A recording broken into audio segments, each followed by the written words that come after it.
Now, Colorado State University is running out of room for its COVID patients.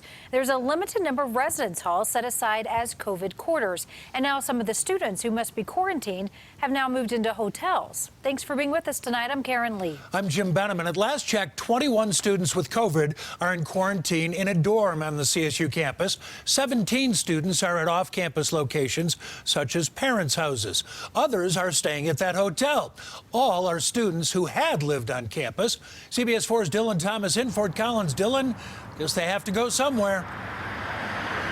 Jim, there are quarantine dorm rooms on the campus right behind me, but all of those filled up. So about 60 students had to move in to this building right behind me, which used to be the Best Western, now serving as a quarantine quarters. With more than 30,000 students on this campus, it's impossible to avoid COVID-19 completely, but the university says they can easily isolate students with it through wastewater and saliva testing.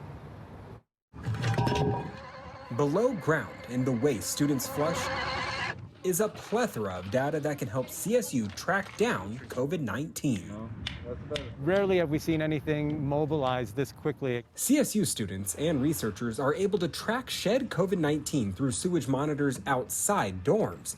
When a spike is identified, students in those dorms then submit saliva samples. It's a lot easier to collect than a nasal swab. It's faster, it's cheaper. The saliva samples are then tested on campus by Dr. Mark Zabel's lab. In less than 24 hours. Most cases, it's within 8 hours. This computer will identify each positive case with a blue dot. Above that line are positive, below are negative. By pool testing early and often, we were able to identify students and remove them from the dorms and isolate them while we allowed the other individuals that tested negative to continue their daily activities, which expedites contact tracing and quarantining and allows us to stay on top of any outbreaks that we might encounter. Through the wastewater and saliva testing in-house, CSU can identify who has COVID, oftentimes before they even know it. The proof is in the pudding, right? Our positivity rate is very low. It's the reason why we're still able to remain on campus.